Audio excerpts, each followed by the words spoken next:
Greetings, programs, and welcome to episode 263 of The Gaming Outsider, a video game podcast with a focus on our incredible community. It is Monday, September 24th. I'm your host, Scott Clark, and I'm joined, as always, by my fellow co-hosts. First off, the brand new, proud owner of a Spider-Man PS4, Mr. Zack Parkerson. What's up, man? Yeah, I got my first standing ovation of my life when I bought that. Is that the first time that's ever happened? I mean, it feels like it. Man, Why would anybody else everybody cheered when you got that PS4 in your hands. That was pretty cool. That had to be a feel-good moment. Yeah, that was pretty extraordinary. Shout out to the wife for fronting me the money on that one.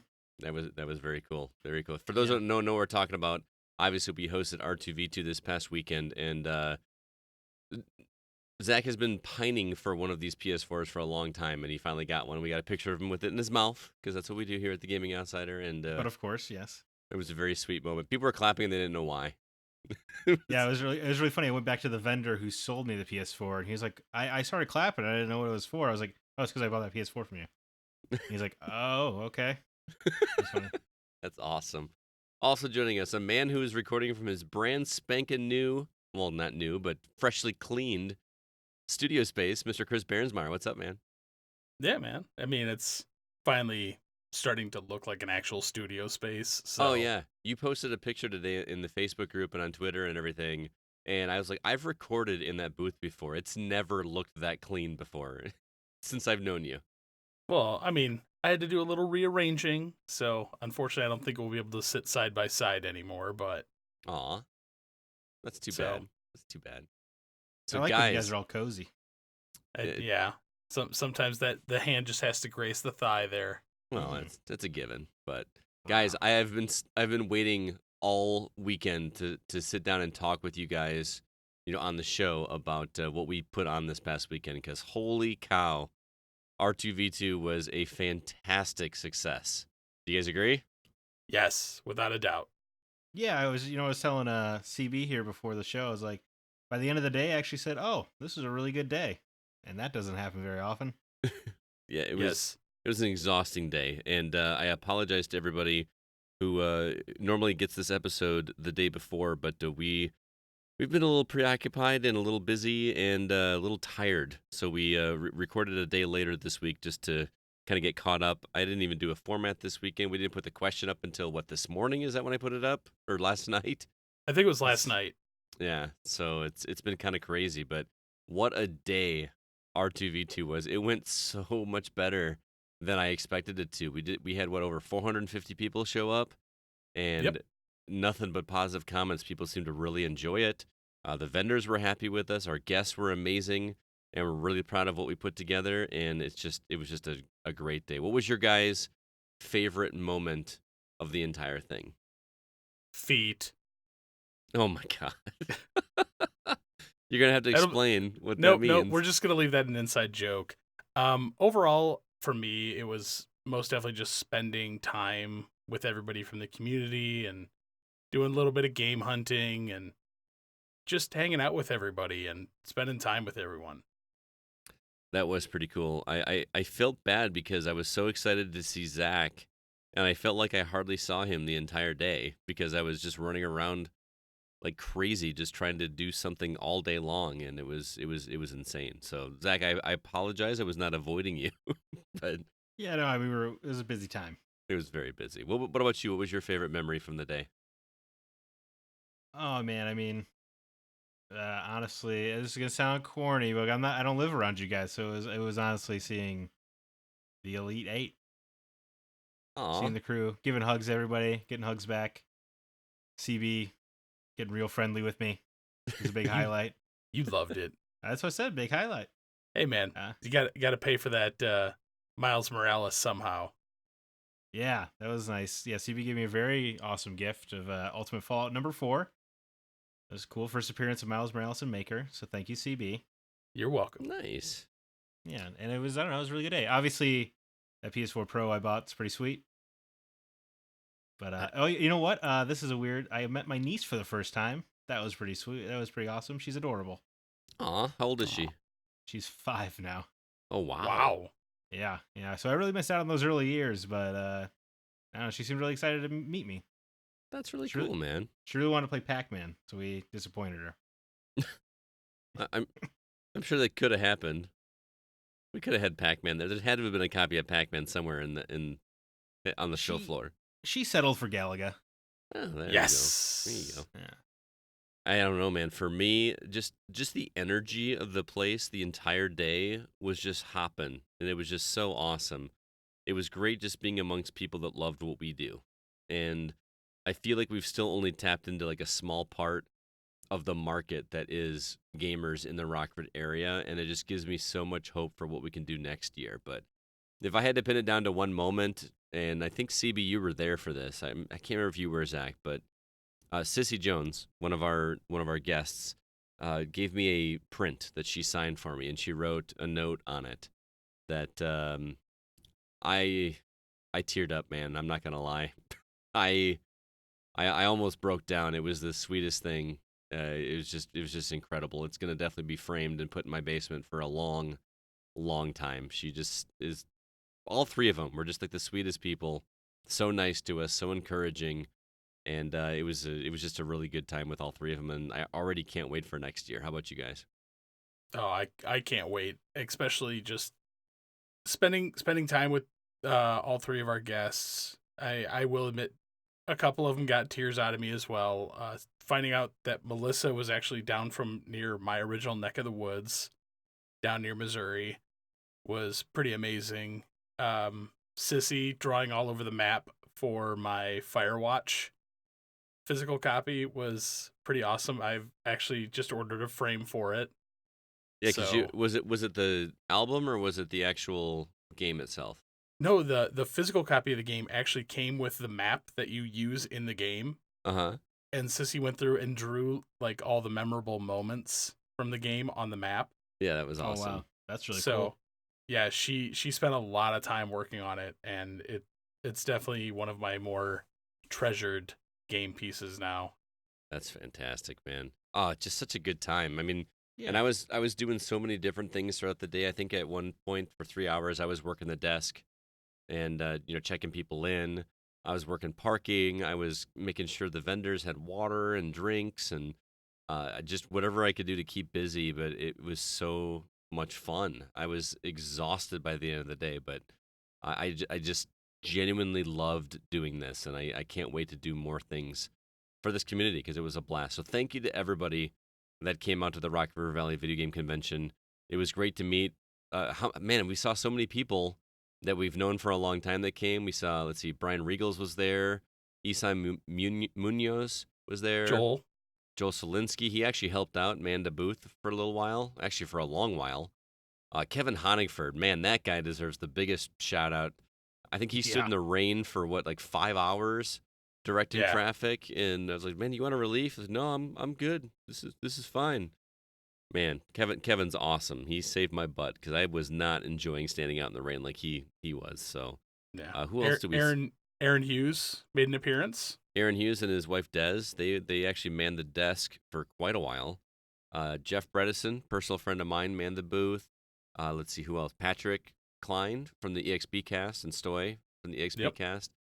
Patrick was at the desk for a while. Stoy brought his Oculus Rift for people to play, and got to chat with those guys for a while.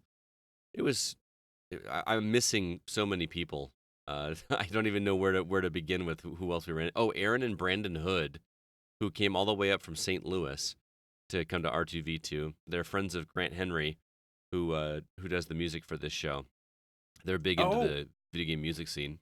Yeah, I forgot about that because Aaron and I know each other from back in the day, which you found out.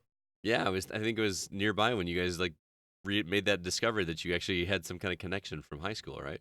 Yeah. So that was good. It was an amazing day. I just so many good memories now, and I have so much more stuff to hang up on my wall. So yeah. How'd you do actually with purchases? Did you pick anything up? Made some pretty nice ones. Picked up Cubivore and Go-Go Hyper Grind for GameCube. Got a boxed Sega Pico. Nice. Man, some more TurboGrafx stuff, more GameCube. I think I'm down to 62 games left to finish GameCube out. But you've got the hardest one, so since Cubivore's out of the way, right? Well, I've got 2 hard ones left. I need to find Pokemon Box and NCAA 2K3. Good luck with that. Yeah. So and I can also never wear my Pip-Boy again. So why can't you wear your Pip-Boy again? Because Courtney wore it. Oh. I gotta enshrine it now. It can never be washed. Nope. It's got to just be enshrined now. Oh, that's awesome. I only made one purchase the entire day. I don't think I had time. And what's funny is I actually made the purchase before the event even happened. I had it like reserved for me, so it was waiting there for me. It was an NES game for my collection that I needed. It's Dragon Fighter, which is one of the rarer ones on the console. Actually, I got it for $330, which I know a lot of people are going, "What? You paid $330 for a NES game?" But it is definitely top 5. It is mint condition, guys. It is one of the cleanest rare games I have in my collection for sure. So that was shout out to our vendors for hooking me up with that. It was very cool. Still got a long way to go, but I was looking at my list because my I haven't even told you this yet, CB, but the online list that I use to keep track of my games, CLZ Games, actually has a button that you can that it ties it to VG Collect now. Is it VG Collect or what's the website that we use to track VG the values? Collect was price charting. Price charting, yes. It actually connects to price charting now, so I can actually go in there and see a spreadsheet and values of all the games that I have, which is really nice. So I was going through, there's a bunch of $20 titles in here that I just don't have. So I've been trying to keep an eye out for you, man. I appreciate it. Well, now that I know a lot of vendors now, so but man, I feel like I'd sit and talk to you guys about R2V2 all day long, but I know a lot of our listeners weren't there, or maybe mad because they couldn't be there, or just don't care. So let's go ahead and move on because we got a lot of things to talk about. Now that is over, we've got 1 week left for our charity drive for the American Foundation for Suicide Prevention. So if you haven't already and would like to throw a couple dollars at a really good cause, what Amanda Sink has put together over at the Hollywood Outsider is a really incredible event. It's much bigger than R2V2. She gets thousands of people at this thing to do a walk to help awareness for suicide prevention. And we've got to give a shout out to Brandon Smith as well as the EXP cast, both who donated to that cause. And there's a link in the show notes if you'd like to be part of that as well. This is the last week, and the Hollywood Outsider still has not disclosed how well they're doing. So I have no idea if we're winning, but please help us out because we want to definitely raise more money than they do. And with that, we're going to go ahead and jump into the week's news.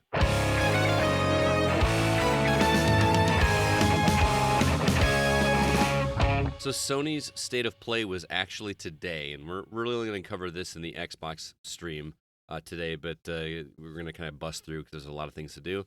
But I actually sat and watched this thing, and I want to see what you guys thought. We got a title called Humanity that's coming in 2020, a game called, I don't know how to pronounce it, Watum. It's going to be in December 2019. A game called Arise coming soon to PS4. We're getting L.A. Noire, the VR case files, which is out now for the PSVR. We also found out that Civilization 6 is coming on November 22nd. A game called After Party coming soon on the PS4. Big news. October's PlayStation lineup is going to have The Show 19, MLB The Show 19, starting in October. And The Last of Us Remastered will also be starting in October. And then lastly, we got a new trailer for The Last of Us Part 2 and a release date of February 21st, 2020. I kind of figure that's probably the most important for everybody here. But before we get to Last of Us, anything else on the list that excites you guys? You forgot to mention the Medieval demo that dropped today. Oh, you're right. I'm not a big Medieval guy, so that one slips from my mind pretty easily. Yeah, I'm definitely excited for that. I'll play that demo. It's kind of a fun thing they're doing. It's only up for a couple weeks, and then it goes away. But if you play through it, you get like a helmet for the main game. Oh, that's cool. Yeah, I think it's kind of fun to like give you a good reason to go through the demo. Now, what is that game? Is that like a tower defense style game, or? No, it's an old PS1. I guess you would say. I mean, it's not really a 3D platformer. It's an action platformer. Yeah, I guess, but it leans more towards action. I feel like than the platforming elements. But it's I don't know. It's a super. You play as a skeleton guy who's like is missing the bottom half of his jaw. It's just kind of a goofy, very British game. very British game. Oh yeah, very dry humor. British. Yeah, it's. I don't know. I remember enjoying it quite a bit as a kid, so thanks for the remake. I don't know why they didn't remake both games in one package, but whatever. Yeah, I actually have a lot of fond memories just playing the medieval demo that came with the PlayStation Underground magazine. Well, now you can recreate PlayStation. Yeah, I was like, recreate that exact memory. Yeah, do it all over again. Just play the demo. Never play the full game. Yeah, probably. Keep the streak going. I thought Arise looked good. Yeah, Arise looks gorgeous. Is that the one with the guy trudging through the snow like a Viking-looking dude? Yeah, it looked to me like we were walking through or like walking towards Valhalla or something. That was the impression I got. Yeah, I could definitely see that. I feel like I would be more excited for LA Noire, the VR case files, if it had released a couple years ago. I feel like I'm kind of over LA Noire. I don't really have a desire to play through that game again, even if it is in VR. I'm the exact opposite. Really? Okay. Yep. I'm actually waiting for this to download right now. So, how much was it? I don't even remember. I just clicked buy. So that's CB's right. MO. Yeah, that's responsible. I like it. I'm actually really excited because it's like Rockstar's first venture into VR. Yeah, I mean, so. That is a good game to be in VR if you think about it, because it's all about watching somebody and looking for facial expressions, and doing that in a 3D space is probably how that game should have been at the beginning, but obviously the technology wasn't there. Yeah, I mean, the shootouts, or even just in trying to check out a crime scene, you get to actually lean down and pick up the clues yourself and rotate them instead of doing it with the sticks. I loved LA Noire, so... Yeah, it's actually probably my favorite game from, like, that style of game from Rockstar. I was never a big Grand Theft Auto kind of guy, so LA Noire was, like, right up my alley. Oh, I liked it. I'm pretty sure I got all the achievements for it on an Xbox. I enjoy it. It's a game unlike any other. Yes. I'm actually really excited for Humanity, because that's also a PSVR title. I did not really understand what that was. Yeah, it's a PS4 PSVR title, so you can play either with just normal or PSVR, but it looks like a puzzle game, so I'm kind of excited for that. But also After Party, because it's from the people that made Oxenfree. Yeah, isn't that one where like you're having a drinking competition with the devil? Yeah, I was like, this could be kind of fun. I really like the storytelling for Oxenfree, so. Me too. I was really surprised to see MLB The Show 19 coming in October, especially because October is like the heart of Major League Baseball season. That's like when the playoffs start. That's a prime time when you think people would be buying that, and they're just giving it away for PS Plus members. That's a bold strategy, Cotton. Well, it's also hitting that point in the year where most people are like, where's next year? Right. That's a long ways away, though. So.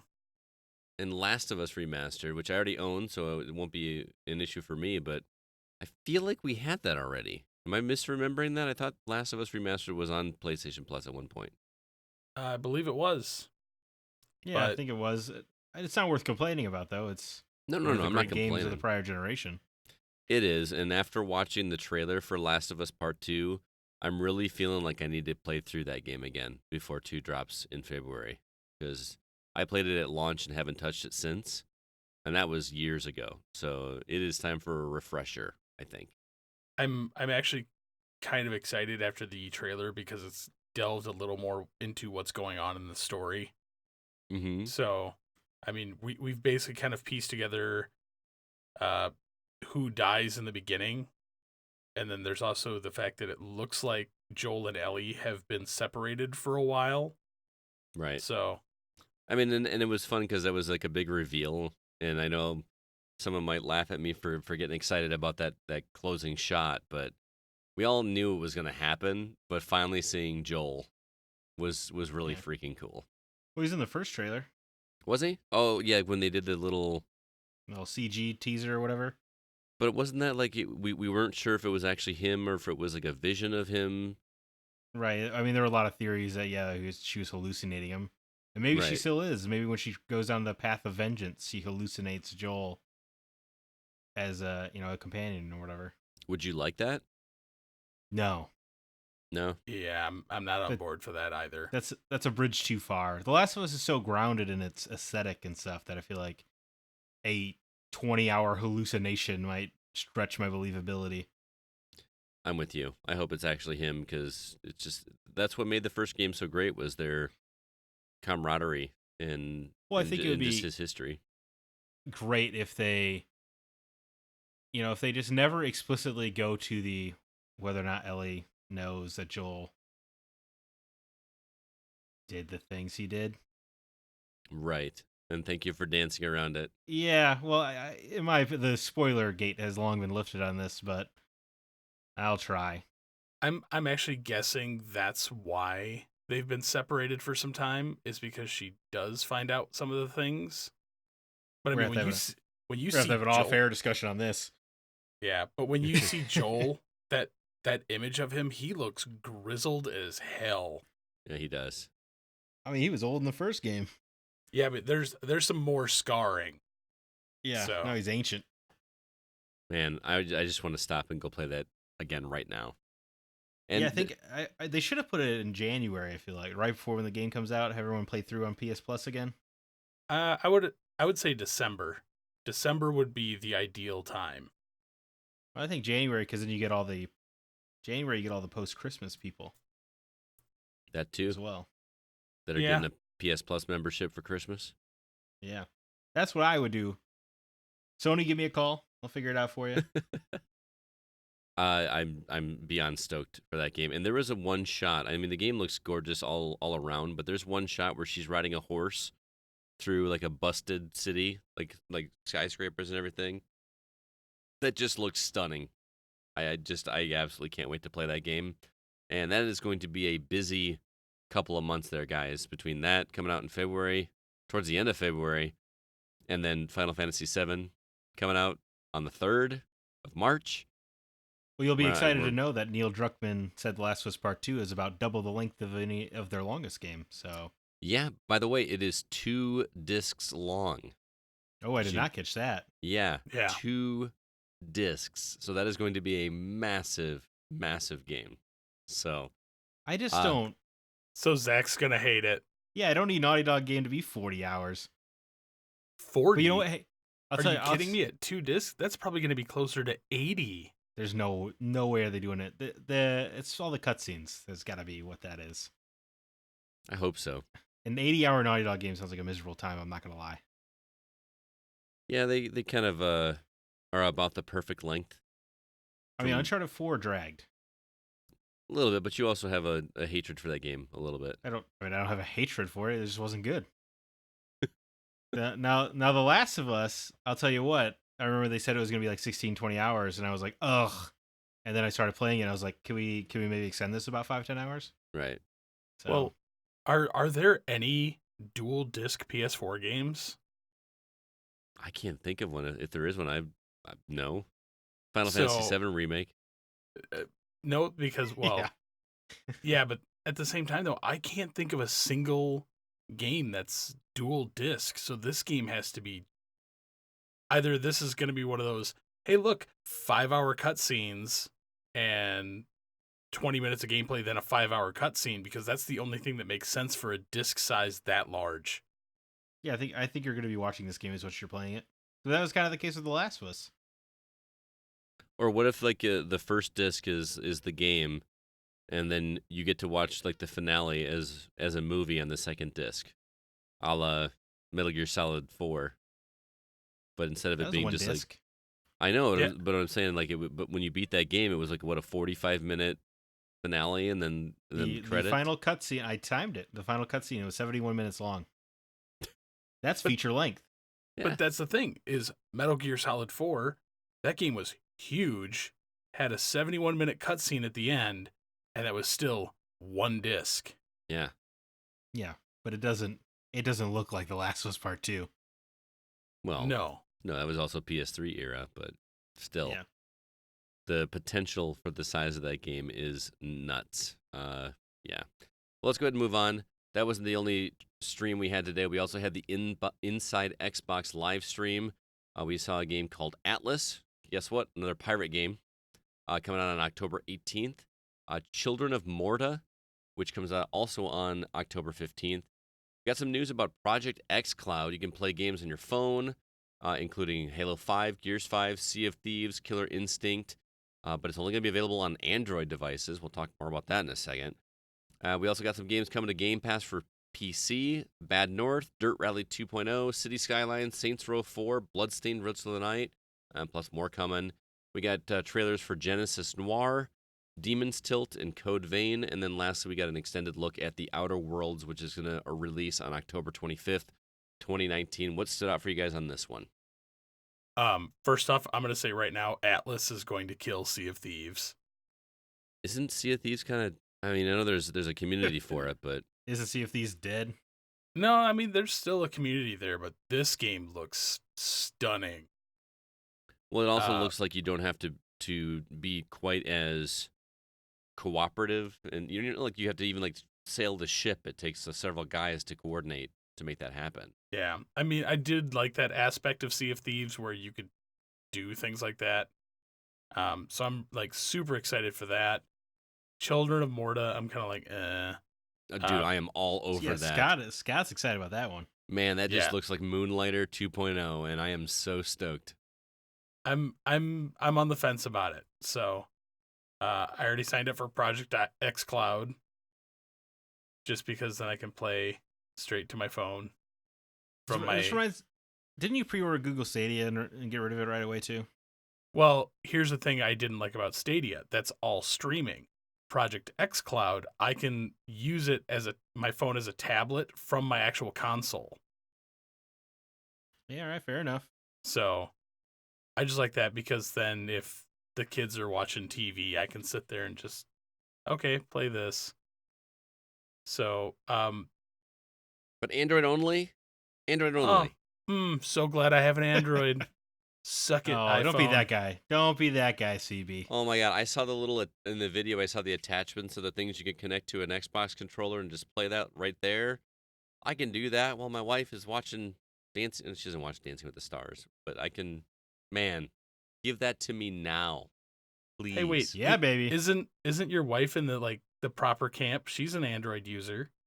She is, but she's not going to let me use her phone to play Xbox games. Come on. That'll never happen. Yeah, probably not. It has to come to iPhone as well, right? Not necessarily. Oh my god, if that doesn't come to iPhone, I may have to switch. I could for that reason. The game's coming to PC. I'm okay with. I'll probably play a couple of them, but I'm actually really excited for Genesis Noir. Really, the stick figure things I can't get behind. But it's very much a like space thing. It's like the Big Bang, but in stick figure form. Like they're telling the story of the universe. If you're excited, not selling me on it. I'm excited for you. I don't care. I'm excited for it. But the thing I'm honestly really like pissed about is where the hell is Tunic? That's a really good point. We haven't heard about that game since E3 2 years ago? That game was supposed to come out Q1 this year. Where the hell is Tunic? Yeah, that game looked great. Wow, yeah. It's like that game below where it just kept not coming out. Yeah, like I still am just like waiting and waiting. I'm like, where is it? And the last one they talked about, Outer Worlds. I'm at the point of that game where I don't need to see anymore. I know I'm gonna play it. It just whatever it is, I'm gonna play it. Better Borderlands? No. It's, I mean, well, the E3 demo I saw, it's pretty apparent that Obsidian is just, they're making a sequel to New Vegas. Right, which is what I'm hoping for. Yep. That's what you're getting, let me tell you. But seriously, I was watching the stream live, and when that happened, I was just like, I just started like typing on my laptop because I was like, whatever this is, I'm good. So you don't need to sell me anymore. I'm ready to go. Just bring it. And October 25th isn't too far away. No, man, it's less. It's almost exactly a month away. We gotta slow down these games, guys. Yeah, well, at least this week's a little bit easier. I feel like I can play some catch up now that I don't have to plan a convention. And you act like that takes time. No, not at all. You have no idea. I've got catch up. I still have to play Control, man. I started that like I talked about last week. Now I got Zelda, which I have to play. So, I got some catching up to do, and there's new games coming out this week that I want to play as well too. So, it's a never-ending battle, man. It's a good problem to have. Good problem to have. So yeah, you get that Control Platinum, so I feel you. Oh, you actually are gonna go for the Platinum, huh? Oh yeah, they love that game, man. It's and beating the game gets you most of the way there. It's like Spider-Man, where you beat the game, and you're like, well, you would just feel silly if you don't platinum it at that point. Right. I agree with you. I'm just right now. I am fiending hard for some DLC for that game. That's what everybody's especially been if it saying. contains I'm a so specific curious. character. Yes, just want a character from another. Well, the game's very premise, is tailor made for DLC. Okay. I'm intrigued. I really want to explore the wider world. So, I'd love to go to Bright Falls. I'm okay with that too. Yeah. You guys are like just tantalizing me in here. I'm gonna have to play it. I have to play it. Anyway, if you don't walk away from that game loving Dr. Darling, then you're not a human. again, That's a fact. No idea what that means, but I guess I'll find out. I have to play this game before end of the year, from what you guys said. So, I actually have a very specific DLC in mind that I would love to happen, but I'm not going to talk about it on the air, so we'll have to talk about it later, Zach. Okay. I mean, this is a game where I just want them to do. Give me an hour or two long DLC every month for $5, $10. I would pay it. I actually have the perfect DLC that could exist for that. Oh snap! Remedy. So too bad you're going to talk about it off air, so they can't hear it. Yeah, Remedy. If you're listening to this, you contact me. I have the perfect DLC for you. All right, well, let's go ahead and move on. Chris, what's going on with the Patreon page? So Patreon kind of got waylaid a little this month. R2V2 was a little busier than we had anticipated, but we have a massive backlog of episodes. Currently, the most recent ones being the Zelda Volume 1 and a Break the Seal on Horizon Zero Dawn. We are recording this week our educational games episode, and we're also going to try something a little different. We're going to do a Behind the Podcast episode featuring a couple of our members on kind of things that we do outside of the podcast and gaming world. And we're also still working on our Final Fantasy episode for the Retro Outsider as well. That'll probably wind up coming in October, though. All right, and if any of that sounds interesting to you, be sure to head over to patreon.com/thegocast. Your dollars do help us keep the show running, and we promise this every time, but we do not take any of that money for ourselves. If we buy if we purchase a game for ourselves with it, we gift it back to the community. But most of the time, we just buy a game for the community as a way to say thank you for supporting us. And it's always a lot of fun there. So stay tuned for that. Again, patreon.com/thegocast. Let's go ahead and jump into the From the Outside In topic.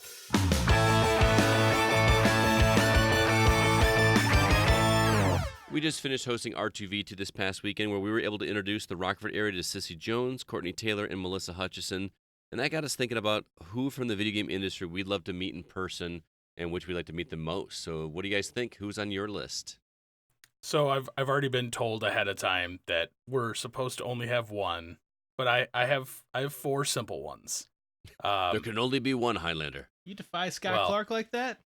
You're gonna make him cry. I am. First off, I would love to speak with John Romero and John Carmack. Dangerous having those guys in the same room. Dude, I think it'd be hilarious. They're both gonna run you over with a Ferrari. Oh, they sold the Ferraris. So touche. But voice actors, like I know we're very big on them, Roger Craig Smith, Mark Hamill, and whatnot. But I'm more interested in some of the people that actually work in the industry as well. Phil Spencer is definitely near the top of my list. But for me, Nolan Bushnell, the father of Atari, would definitely be my number one. I mean, So in a lot of ways, father of video games as we know them. Mm-hmm. Especially at the home level, Right. bringing home consoles to the forefront. I mean, Atari was kind of the beginning. So, and you could ask about Chuck E. Cheese. Yes, Tell very them much so. Why they had the worst pizza. Well, I actually thought that he had died. It was one of those. I was reading and I thought he had died, and then I was like, oh wait, no, he is still alive. So, Did I tell you he followed me on Twitter at one point? oh my god, Did he unfollow you? I don't know. I was actually gonna look it up while we were talking, but I about passed out when I saw that he was following me. Yeah, he's not following me now. Aww. He must have accidentally clicked my name, but he's like, who's this Scott Clark guy? Click. Yeah. Hit the wrong button. What about you, Zach? Who's what 15 names do you have for us? Well, Scott, you told me to narrow it down to one, and I actually listened. Shame on me. But when I narrowed it down to one, I went with the Brian Intihar, creative director on Spider-Man. Oh man, that would be a great conversation. Yeah, I think he and I could mull over some things. Yeah. So much thwip. He seems to understand Spider-Man as I know him. So we could thwip for hours. If we could make that conversation happen, that would be a fascinating interview. To just sit and listen to you guys wax Spider-Man for an hour and a half or 2 hours. Yeah, wow. I mean, the thought had never even crossed my mind, but we need to get some feelers out there. That'd be really cool. I'll see what I can do, man. A little retrospective interview. But Otherwise, I mean, if I got a couple runner-up, honorable mentions, as it were, Yoko Taro would be really great, although we'd have to discuss through translators because he does not speak English. Mm-hmm. So it might not be the most exciting thing in the world, but, I got a big old tattoo on my forearm for his game, so. And then Cory Barlog is a guy who's just endlessly fascinating, and I would love to talk to him. He seems to just have such a vision for the craft, and he made God of War, the most recent God of War, which is not one of my favorite games, but anytime I hear him talk about it, it's just he clearly had a lot of passion in that game. Like, it meant something to him to make that game. Yeah, did you ever see the video when he was like looking at the reviews for the game for the first time? No, on Metacritic. I know there's a documentary out there, Raising Kratos. Haven't watched it yet, but I haven't either. It's free on YouTube, isn't it? Yeah, that would be really good. I did not see him read the reviews. I do know he wears a Green Lantern ring all the time. Oh, there you go. That's pretty cool. He seems like a genuine guy. Just like you said, passionate and someone that would just be fascinating to talk to. Yeah, well, and sure. Let's do a really good interview. I think it was with Ted Price, the head of Insomniac, was interviewing him, and they were just. I like that he kind of owns up. He's like, yeah, look, I am difficult to work with, especially on that game, because I wanted every minute to be perfect. Like it wasn't enough for him to just make the best God of War. He wanted to make the best game. Yeah, that's expectations, man. It's all good. Any others on your list you want to go through now, or you want to save them? I mean, Yuri Lowenthal would be pretty cool. That would be very cool. Guess I'll just throw that out there. He was a Prince of Persia, man. And Spider-Man or whatever. Mm-hmm. And Spider-Man or whatever. For me, and I'm surprised that neither of you guys said this name or anybody from our Facebook, Twitter, Discord community. Even though I can't speak the language, I would give anything just to shake the hand of Shigeru Miyamoto. I mean, I know that's like an on-the-nose answer, but when I found out at E3, when I went to the Ubisoft press conference and actually got in and then was told I couldn't go to the main floor, I had to go watch it on a TV and another screen, and that was the time that Miyamoto was on stage announcing, Mario Rabbids game that was out there for the Switch, and I could have been that close to Miyamoto, and I missed it. I was not happy. That needs to be something that happens, because let's be honest, there may not be a whole lot more time for that to happen. Right, he's the Stan Lee of video games. Right. That's a really good comparison, man. He is the Stan Lee of video games in my mind. So he would definitely be up there. I know Chris mentioned it already, but Roger Craig Smith, to meet that dude in person would just be a dream. As I say, we kind of met him. We did. We had him on the podcast, and that was one of my favorite episodes we ever recorded. It was so much fun. Let's see who. Boy, there's just so many. just people that I love to meet, even from like journalism, man. I know you guys like to give me a hard time about it, but I really want to meet Jeff Kanata. No, He's a big reason why we're here right now. I was very excited to meet Ryan Clements, formerly of IGN, Mm-hmm. or meeting Greg Miller was cool. He's just like a super nice guy. Yeah, so no, I get it. These are the people you aspired to be. Meeting Dan Reichert, that was crazy. Even though I talked to him for about 1 second, it was very exciting. Yeah. I met Patrick Klepek for a second. Did I tell you I sat there in a beanbag chair and worked up the courage for about 20 minutes to go up and say hi to him? I'm surprised you had to work up the courage to say hi. Well, it was half I was exhausted and didn't want to get up.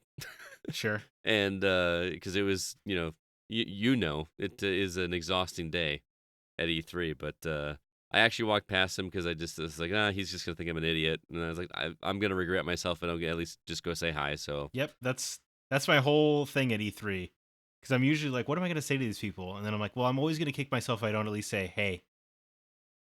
Right. So I could just see you walking around, Zach, just doing the head nod, like, hey. I do. What's up? I am at my most personable at E3. Who was I with? Was I with you when we saw Tommy Tallarico? No, I hate you for that. Well, we saw like the back of his head. Is that what you're talking about?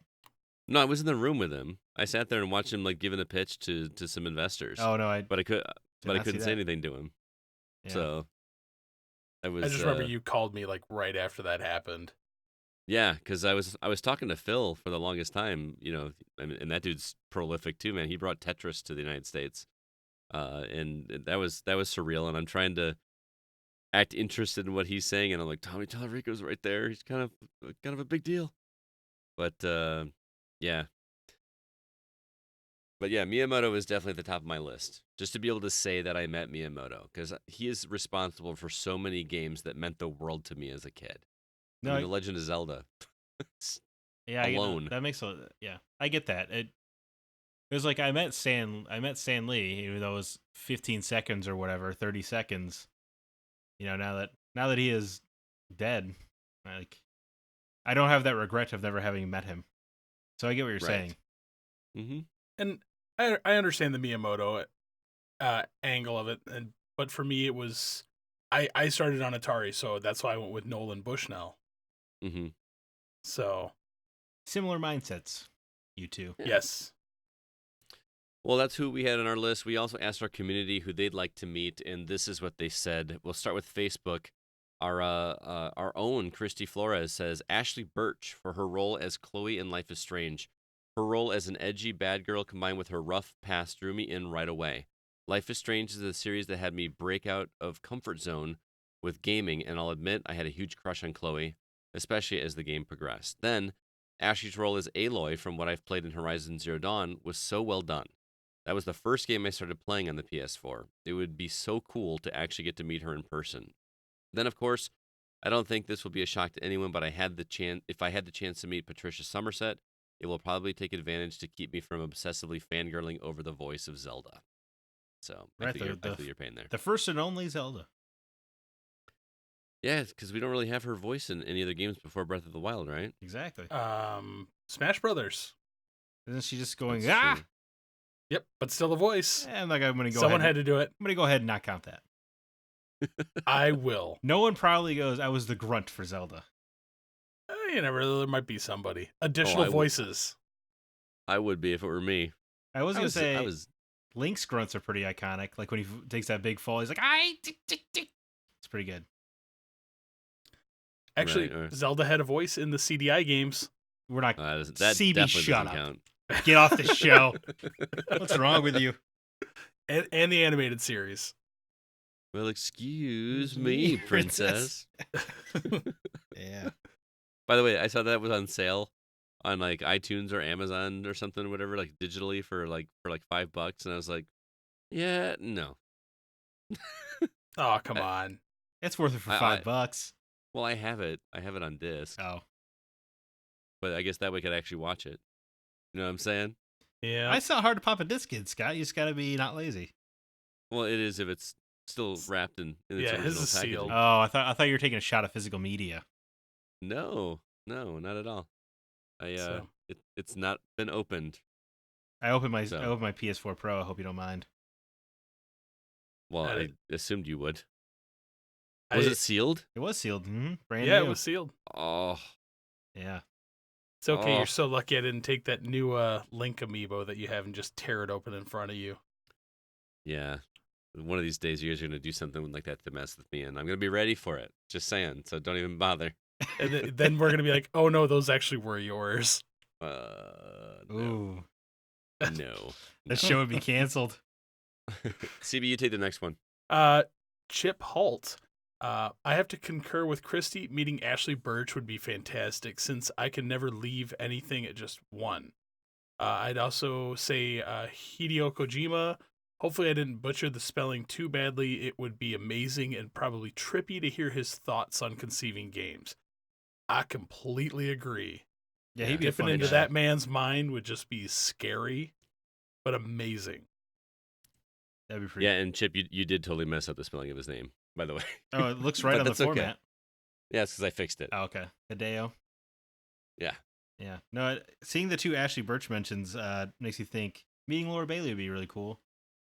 Didn't cross my mind because my wife got her signature for me once, but I haven't gotten to meet her.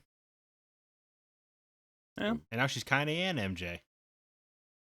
Yeah. We just got to track down all the voice actors from Spider-Man for you. Get them all in the same room, sign your copy. Oh, boy. That'd be... No. We'll just steal his Spider-Man PS4 Pro and have them all sign it. Wow, that'd be pretty glorious. Yeah. Brian Inchar on there for the grand finish. Good stuff. Zach, you take the next couple. Sure, Chris. Just the next couple? Is that because Chris Ronk just said Corley Barlog? Yeah. Well, and you already talked about that one, so. Yeah, I don't have much to add. It'd be cool. Samuel Smith said, I don't know. I don't really have a desire to meet anyone in particular. I'd rather just collaborate with anyone on writing and designing a game. Well, sure, Samuel. Wouldn't we all? Yeah. That would be great. This is the next best thing we can do. Sean Coates said, I've always wanted to meet Charles Martinet. Or is it Martinet? Is it pronounced Martinet? Martinet. Mario is my childhood video game hero, plus not to mention he just seems to be the nicest and jolliest guy ever. Also on the subject of Mario, meeting Shigeru Miyamoto would be a treat too. Perhaps he can teach me how to play the banjo. So yeah, Sean is in my boat on that one. I actually got to meet Charles Martinet at E3 a couple years ago. I still have the video. I actually had him say hello to one of my students, which was Christy's son, actually. And you're not wrong. He is just a nice, jolly guy, and he was tired as hell when I talked to him. Almost turned me down because his voice was about shot, but he still was nice enough to do a quick video for me, which was fantastic. So you have the teacher angle. You can get whatever you want out of people. I'm not it's for the students. Think of the children. Yeah, no, I don't. I'm not saying you're using it as a weapon. I'm just saying that you can't say no to the teacher. That's all. Yeah, fair enough. But at least I'm doing it for them, not saying, hey, can you also say hi to his teacher for me? Yeah. Can you say hi to my student? His name's Scott Clark. Oh, that's a good idea. No, I will not do that. All right, CB, you're up. Cesar Romero. Well, now that you've mentioned it, there's a couple people I'd like to meet who aren't necessarily in the gaming industry. One that has passed on and probably would never come here to begin with. But if we were talking about video game industry here, I'd like to meet Roger Craig Smith for his roles of Dadara and, of course, Ezio Auditore de Firenze. He would be my main meet and greet. Second would be Michael Ironside. Of course, being Sam Fisher of all things. That grit in his voice has always stood out to me as the best operative should be. There are many more I can think of, but these two stand out in my opinion for when I hear the franchise game names. I instantly think about these two. Wow, it was a mouthful. But yes, I agree with you, Roger Craig Smith. I'm super envious of the guys who were on that episode. And I know Zack would probably lose his mind if Michael Ironside was like, hey, I'm going to come on. My concern with Michael Ironside is he strikes me as a somewhat grumpy guy, and I don't want to catch him on a bad day. So kind of Do you Harrison think it's Ford. is that his actual persona, or is that just like the characters he plays in every movie and game he's ever been in? Michael Irons. I've listened to a few interviews with him. Yeah. He strikes me as a bit cantankerous, and that's okay. That's kind of what I want for the roles he plays. Right. What are you talking about? It's You'd just, love to just sit there and have him berate you for like 20 minutes. I would like him to just, he could just read me the phone book. That'd be cool. I would go to a book reading of his. That would Do be they a still very do book aggressive readings? book reading. I'm sure they do. Oh yeah, they do. Yeah, I mean, there's just that's an instance of where I'm worried about meeting my hero.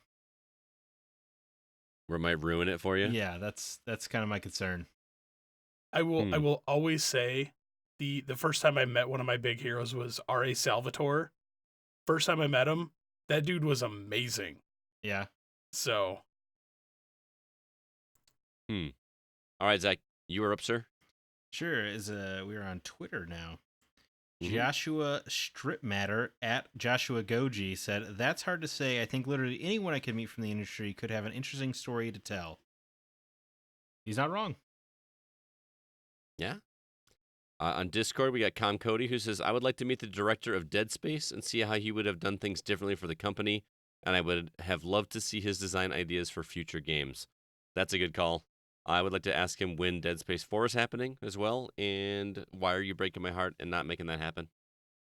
I Yes. would love to talk to Glenn Schofield because he only directed the first game and then left and founded Sledgehammer, and they made some Call of Duty maps or whatever.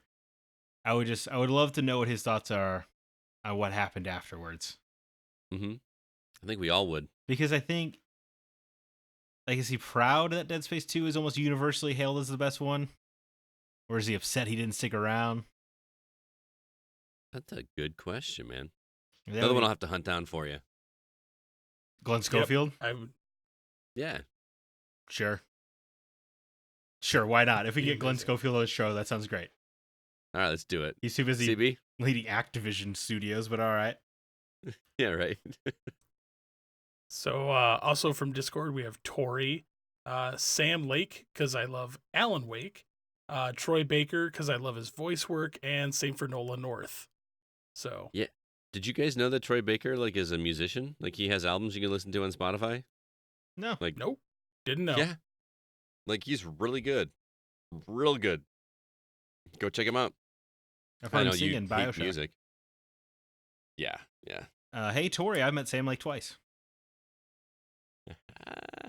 And You he's wonderful. He's very appreciative of praise. Yeah, because you've been in the Sony booth, right? When we were. I met him at in I met him at 505 Games on E3 2018, and then E3 2019. I just shook his hand on the way out. But he seemed very flattered when I was like, Max Payne 2 is probably one of the like 10 or 5 best games ever made. Nice. Very cool. He seemed very appreciative. It was very nice. But GamerDad03, honestly, what I have heard from a lot of other people, voice actors and other gaming enthusiasts, and I think I would like to meet Greg Miller. I met him too. This feels like the name dropping episode. That wasn't what I intended for this for us to do here, but There's still it's all plenty good. of. I've met Sissy Jones. Yeah, right. Got plenty more to go. Comic Clout 19, who by the way was at R2V2 this week, so shout out to that guy. He said, personally, I think it would be great to meet Edmund McMillan and Tommy, is it Raffinis? I Of think it's Team Meat, Raffines. creators of Super Meat Boy. Raffines? I think so. Creators of Super Meat Boy. Yeah, after watching Video Games, well, not Video Games the movie, what was it?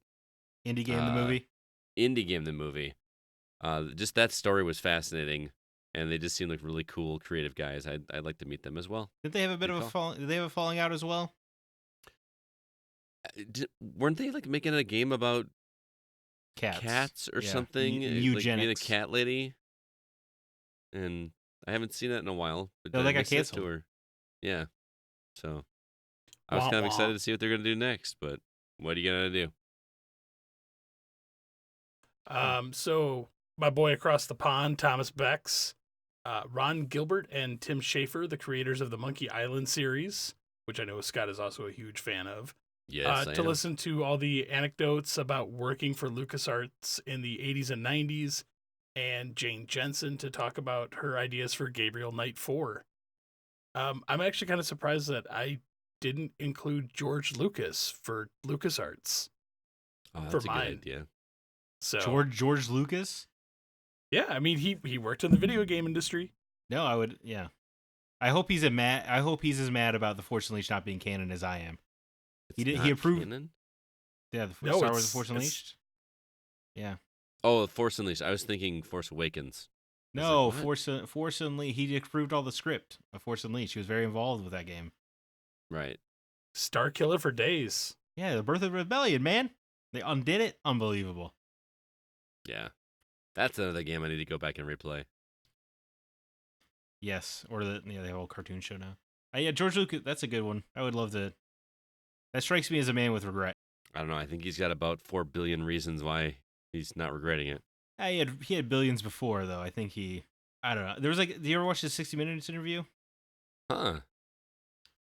I don't think he's a big fan of what Disney's done to Star Wars. No? What do you think Disney was going to do to Star Wars? They're Disney. Yeah, no, you're right. Amber Olmsted Lily said, "That's a tough one. I feel like I've met so many people in gaming that I take for granted. I think I'm going to go with Todd Howard. He has the best shoes and jacket combos. Oh, and he just so happens to make some of my favorite games of all time." Man, he seems like a cool guy. I gotta tell you, I'm surprised Amber still listens after the way I've talked about Todd Howard on this show. It just worked out I well. like Todd Howard. I like Todd Howard too. I Zack, think he's a slimy, gross guy, and I don't think I want to go 10 feet near him. Wow. That's Do you my remember when I thought I saw Todd Howard at E3 and almost went up and introduced myself to him? To some random guy? Yeah, I remember. Yeah. You're pretty excited about it. I was real excited. It wasn't him. He actually was like just like us trying to get access to Bethesda. And it definitely was not Todd Howard. That would have been an awkward conversation. Really funny, Todd Howard trying to talk his way into his own booth. Yeah, right? Yeah. All right, and Aaron Hughes II. Anyone? I don't know what that means. Because you said one, Scott. That's why. Oh, anyone. Sheesh, way to make it difficult. If I had to choose just one, it would probably be Jeff Keighley. His genuine love and admiration for all things gaming would be something amazing to hang out with. But Todd Howard is such a memester? Memester. A memester. I was like, what's a memester? He's such a memester, and Nolan North is a walking masterpiece. And Christopher Judge has an amazing voice, and Jeff Kaplan works in the team for a fantastic game, Overwatch community team. Just one was too hard, Scott. Apparently, it's a little difficult to hang on to the rules. So, well, thanks to everybody for all those comments. That was a good conversation. Sorry we kept it a little short this week, but I'm a little tired. So we're going to move on. Yeah. Got some new Facebook members to say hello to. A lot of these came from R2V2, so if you hear your name and you were at R2V2, thanks for coming out. So we've got Ethan McBee, Spencer Cushing, Nicholas Pollitt, Anthony Mitzel, Alan Paquette, Don Armstrong, Patrick Alberto, AJ Ledoux, Troy Ebenezer, Aaron Bales, Shondell Horton, James Dorn Jr., Larry Winchester, Matt Ebert, Nikki Ruger, Zorn Valhallen, Jeremy Coy, Debbie Monigford, Alejandro Trevino, Salvador Covarrubias, Karen Thompson-Peterson, Sean Steiner, and Dallas Rees. Thank you so much. That is quite a few new Facebook members. Also, if you haven't already, check out our Discord. The show notes have a link that'll take you over there. Lots of good conversations and places to find people who game. And that's about it. Also, be sure to check out our website, thegamingoutsider.com, and we'll go ahead and talk about the games we've actually been playing.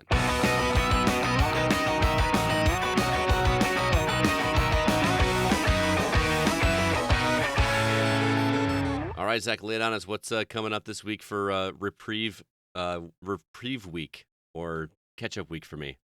Sure. Contra Rogue Core it looks very G.I. Joe inspired. Comes out on PS4. I didn't want to play any new games this week. That looks awesome. Well, hold on. It's so bad, Game Informer refused to review it. Oh, really? Yeah. Never mind. So it's getting shredded. It's got, I think, a Metacritic average of like 20 right now. Oh my god. That sucks. This is worse than The Quiet Man. But hey, if you want to play it, it comes out on PS4, Xbox One, and Switch September 24th. That's today. That's when we're recording this. And then the Surge 2, you can Sci-Fi Dark Souls comes out PS4, Xbox One, PC, also September 24th. Did anybody play the Surge? I played the first one. No, I didn't. I enjoyed it. It was hard. Do we need a sequel on that one? I didn't think we needed a sequel, but I guess we got one. A game Scott and I are excited to play, Mario Kart Tour on iOS and Android, September 25th. Yeah, I'll definitely check that out. And then Code Vein, Vampire Dark Souls, PS4, Xbox One, PC, September 27th. I love that we just have like adjectives before Dark Souls to describe games now. Well, it just cracks me up that the same week it's Sci-Fi Dark Souls, Vampire Dark Souls. Yeah. And then we had Remnant a few weeks ago, which is just shooter Dark Souls. Yeah, pretty much. Every game's a Dark Souls game. That's where we're at in the games industry. Then Dragon Quest XI S coming to the Switch on September 27th. That has that 16-bit mode in it as well. Oh yeah, we can switch it back and forth. That's pretty. That sounds like quite an endeavor. Yeah. Well, they did it with Monkey Island. Yeah, but Monkey Island was a visual filter. This feels like you're making a game twice. Okay. Oh yeah, it's not a remake. It's a whole new game. Well, I mean, Dragon Quest XI came out last year. Right. But anyway, then FIFA 20 for people who like soccer, not football, soccer. Because of PS4, Xbox One, PC, September 27th. FIFA Dark Souls? It's Dark Souls with your feet. Feet Dark Souls. That's what Dance Dance Revolution. Anyway, those games. But, Scott. Yes, sir. Your baby, your precious, the myth, the legend, has a new entry. Legend of Zelda Link's Awakening. Is it good? It's real good. Did you like the original? It's the second best Zelda game. You will probably enjoy this one. I mean, it's exactly the same game. This is not like a Resident Evil 2. This is not like a where they've used the same concepts and built new maps. This is the exact same game with a gorgeous coat of paint. But do you think it's good? Do you like the art style? A little like diorama kind of thing? I do. I didn't think I was going to, but it grows on me, especially because they do this thing like, you know how in the original, whenever you would go from screen to screen, they would do the screen shift thing like they do. It's kind of like a Zelda staple. Like you get to the edge and then it slides over. Yeah, of this course. one, when you're in the overworld, it just keeps moving. So you don't actually, like when you're in the dungeons, it still does the slide thing because that's just how the dungeons work. But in the overworld, it actually just keeps moving. And there's almost like a filter on the outside edge that makes it kind of glossy or something almost, or fuzzy, which gives it like that dream effect because, Koholint Island or whatever is Link's in his imagination, so to speak. Oh, we can spoil this, but not The Last of Us? What's that about? Who nobody cares about the story. You know at the beginning that you're in a dream. It's the windfish. All you right. have to wake him from his sleep. Shut up, Zack. No, but the art style grows on me. It's a game that also feels like it doesn't feel like the controls don't feel quite as modern. And I'm not saying this as a knock because they want to keep the game the same way, but Link moves a lot slower than I remember him moving, and it just takes me a while to get used to that because I'm so used to even Link to the Past. I feel like you have the ability to move a little bit quicker. You get the boots though later too, so it's very nice that the shield is now permanently affixed to the right trigger button. In the original game, you actually had to equip the shield if you wanted to ever use it. So now the shield is just always there, and you have two buttons that can equip any of the items. That is a super nice feature. That must be because, man, that's the hardest part about replaying Link's Awakening is there were two buttons. Right. And you still have two buttons, but now you've got the trigger. So that's nice. Well, yeah, 4 face buttons now.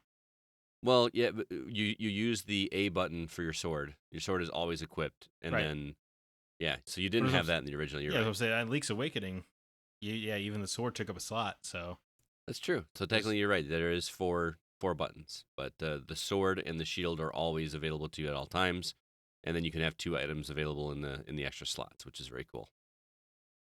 Yeah. So I mean, is it so I guess the inventory thing makes it a lot more manageable to play.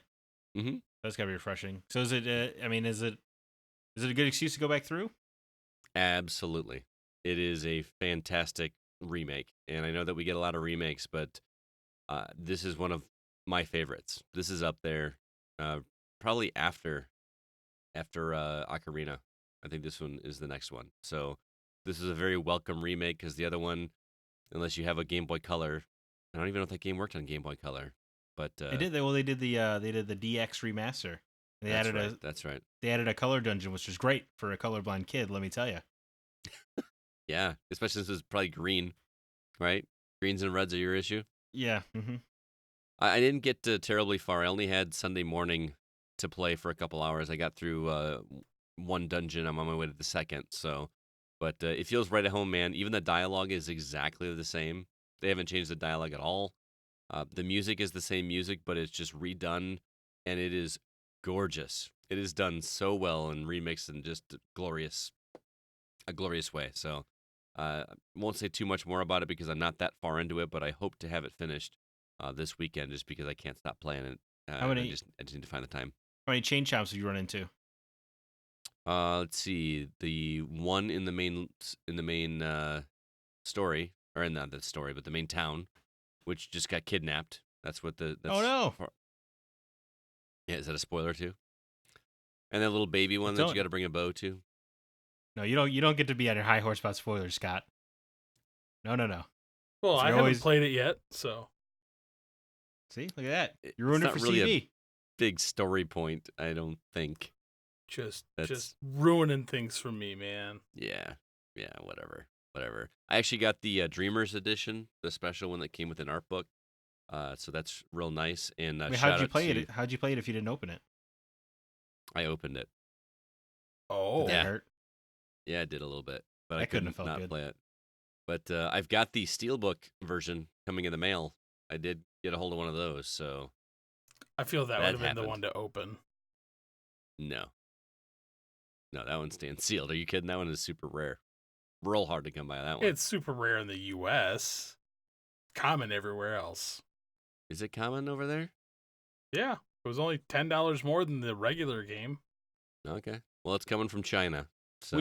Would you say is it worth the price, considering it's a remake of a 20-year-old Game Boy game? I mean, for me, it is. For everybody else, probably not. I mean, if you love the game like I do, there's no reason not to pay the $60 for it. Actually, I think Walmart had it for $50 on day one, but it's hard to say without seeing all the extra features, because there is like a dungeon builder thing that you can do in it, but I think you have to have one of the amiibos to get everything, and the amiibo's not getting open, so that's not going to be used by me. You can read amiibos through the packaging? I don't think so. They changed that after the first generation of amiibos. Oh. You can no. The first generation you couldn't read them through. Now you can. Okay, yeah, I was gonna say I'm pretty sure you could. Oh, well, problem solved then. I'll just do that. I've torn open all 40 of mine or whatever, but there you go. I am eagerly looking forward to go through and replaying those dungeons, because those are some of the best puzzles that I remember, and it's so cool coming across characters that I remember seeing in what would you even call the Game Boy? That was an 8-bit, but 6-bit. Yeah, it was a 10-bit. But seeing them just vibrant colors, and the animations are more than just like turning left and right, back and forth like they were on the original. It's great, and I cannot stress enough how awesome the music is. The overworld music is one of the best Zelda tracks I've heard in a long time. It's legitimately awesome. So. I remember most of that music being pretty great. Mm-hmm. So it sucks that I was really hoping you'd give me any excuse at all to not play this, but well. I can't give you one, man. Digging into it. Yeah, it's real good. It feels like Wind Waker, and just, like when you talk about playing something old that's been remastered, and when you played it when it was old, you kind of use your imagination to make it look like something else. Mm-hmm. This is kind of what I pictured it looking like when I was a kid, and I actually get to see it come to fruition. So yeah, highly recommend it. I was already gonna play it because it's kind of a personal anecdote with this game. Is I didn't meet my father until later in life, but the very first time I went over to his house, he had Link's Awakening waiting for me. Wow, you still have the copy? No. Heavens, wasn't no. that special. I mean, it's still pretty. I mean, obviously, my mother must have slipped him the Zelda information. Right. Because when I was that age, Scott, I was obsessed with Zelda like you are. Ah, I would sign my yearbooks Link. really? Yeah. Nice. All right, so I want to talk to you about the game you've been playing. It's one I checked out at E3, and you finally got your hands on, and it is Sayonara Wild Hearts, which you're playing on Apple Arcade. And I'm curious to see what you think of this one because actually, here we go. The first question I want to ask you, because you heard me talk about this game at E3, I want to know if you had the same reaction I did when you started this, at that first level, going, "What the hell is Scott talking about? Why does he like this game so much?" Did you have that same reaction, or? No, I mean, luckily I had your recommendation to go on, Mm-hmm. and the collective internet, exploding with excitement. Yeah. So I knew it was gonna get good, but I mean, Suji, the narrator is Queen Latifah. I did not know that. Yeah, so I immediately recognized her voice. I was like, what?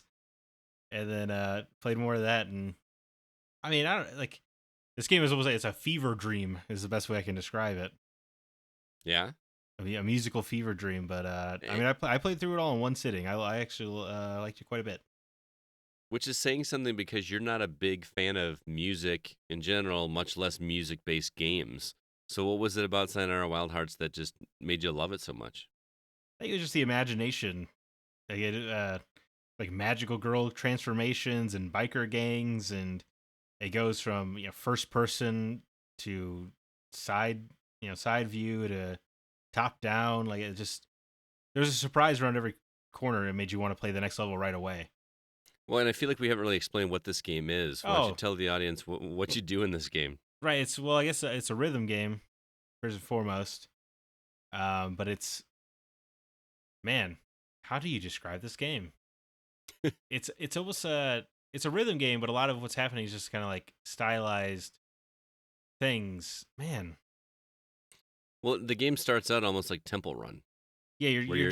you're doing lane changes, Mm-hmm. but you're collecting stuff to the beat, and then you kind of tap to a beat as well. Yeah, Scott, if you could describe this better than I can, which it sounds like you can. Well, yeah, like I said, it starts out with Temple Run, where you're going through lanes to collect. I don't know what they're like, triangles or diamonds or something, and you're riding the first level. You're riding a skateboard, if I remember correctly. I actually played through some of this week as well, Yeah, and skateboard, you're right. there are ramps, and you go through and you hit these hearts, but everything is almost like a psychedelic neon feel to it. And like you said, when you do the shifts, where now then it turns into almost a side-scrolling shmup, but it's all timing based. Like you'll see like a giant circle that gets big and then slowly gets smaller, and you have to tap in the middle of the circle right at the right beat, and that it's almost like a Street Fighter match that you're going through. That's completely choreographed, and if you get the beat right, you either dodge the attack or attack them back, and it just every level just amps it up and up and up, and there's so much replay value because it becomes a score grab game as well. You don't have to play it as a score grabbing game because it's just delightful to play anyway. There's not like a big penalty for dying. Like you rarely die. No, usually It's just you usually just go back to the next beat almost, and you don't lose any points. yeah. So it's not even you're not punished for making a mistake. You just like start at the last checkpoint, and it's man, it's very much a just one more level type of game. Right. I'm gonna finish after this one, and then you do it, and it happens. It's done in like 2.5 minutes. You're like, no, I gotta do another one. It's very charming, and you feel like you went on a little adventure with this woman Mm-hmm. to fix those broken wild hearts out there in the world. I gotta be honest. I barely paid attention to the story that Queen Latifah is narrating at the beginning. I really didn't care. I just wanted to see the glorious sights. Yeah. One thing I was gonna say for the record, speaking of the score grab, I did terrible at this game, and I still liked it a lot. I would get bronzes. There were a couple times I got no rank at all. yeah. Yeah, so I still don't understand rhythm. For the if anyone curious, but it's still just really, really a good time. Makes you I feel good. will say I'd rather play this with a controller than on the phone because swapping lanes and doing things with the phone is a little bit difficult. Now, granted, you can use an Xbox controller with Apple Arcade, right? I was gonna say I used my DualShock 4. Oh, there you go. So you probably had an easier time than I did because sliding back and forth is tough. I think it's kind of nice to actually tap the screen for the other rhythm sections, but yeah, I definitely want to go through and play this with a controller for sure. But Yeah, it's funny you say that because I would actually do I would do the lane stuff on the controller, and then when I would tap on the phone. oh, okay, Yeah, that's interesting. So you would just like put the controller down for a second and then go do the taps. yeah, because Oh, I felt like the timing was easier to get down that way. yeah, I could see that.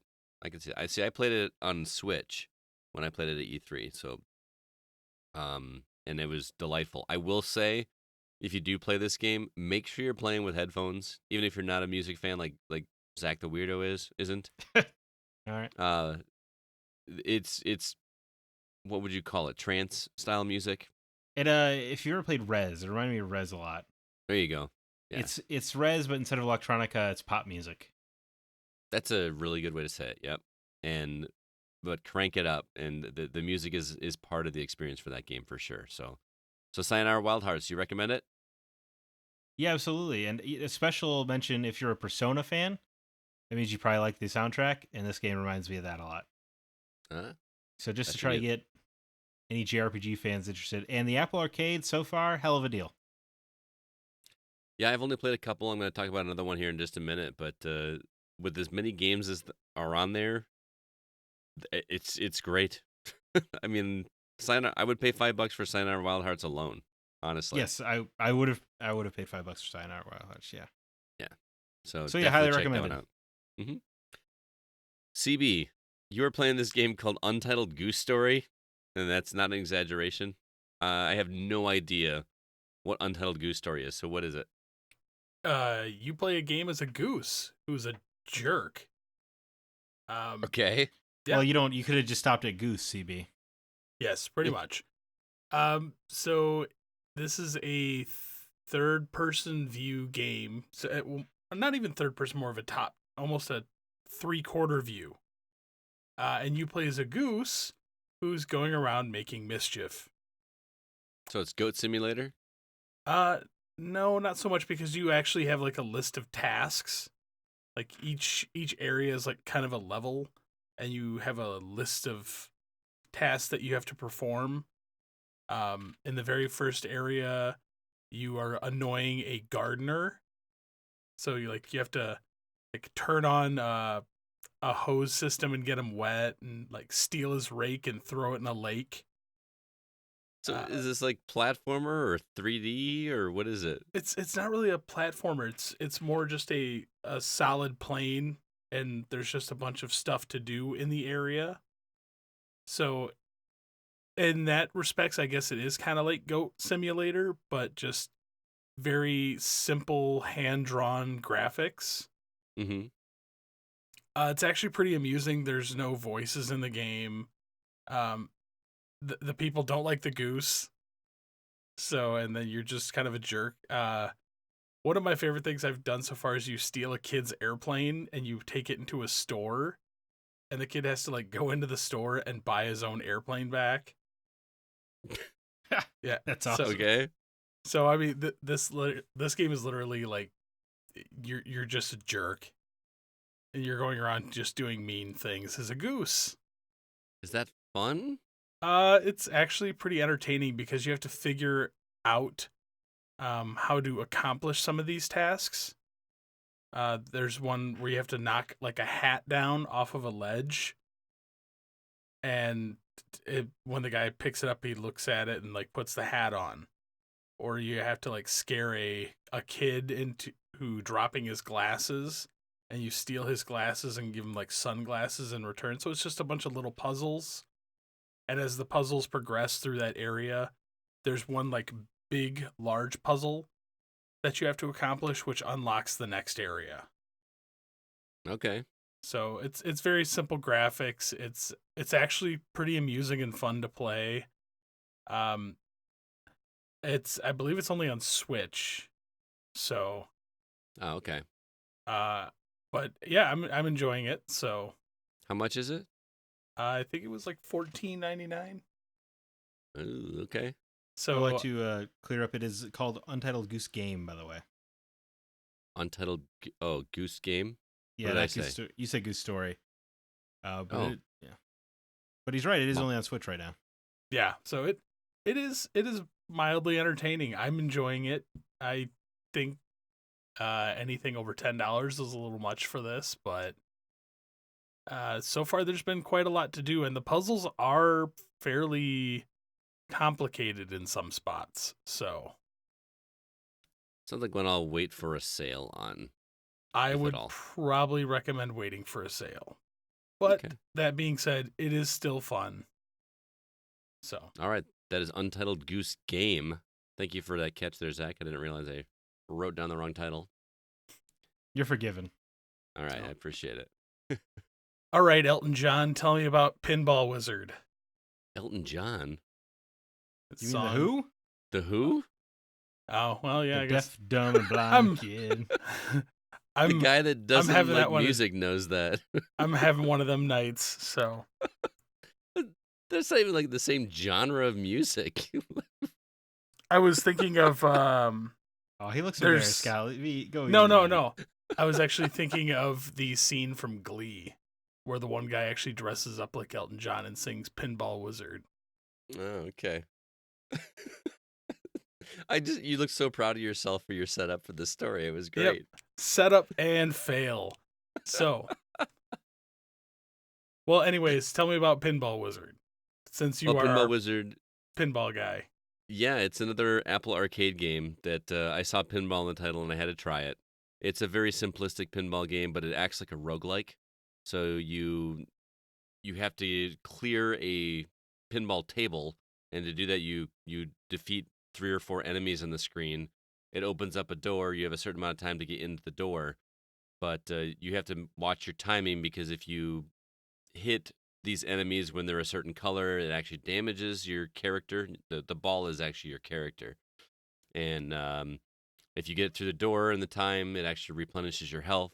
If you die, you lose all your HP. It's actually game over, and you start back at the bottom of this tower that you're trying to reach the top of. So very, very simplistic. It's not going to be on the level of like a Pinball FX in terms of the physics, but it's a fun little pinball game. It feels like the physics in, say, like a Kirby's Pinball Land or Mario Pinball Land or even Metroid Prime Pinball. It's that kind of not graphics, but physics. But it's fun. It still feels, and like I said, for being on Apple Arcade, I'm having fun with it. So, and I'm gonna keep playing it. There's RPG aspects to it in that you get enough coins, you can buy things to make your health bar larger. So you've got those roguelike elements that help you to make your run next time faster. So it's got that. It's got 2 things I love: pinball and roguelikes. And I'm gonna keep playing it for sure. Cool. I mean, when you told me that there was some roguelike elements, I instantly thought of Creature in the Well. So yeah, no. Leave it to Scott Clark to figure out a new way to play pinball. Yeah. Yeah.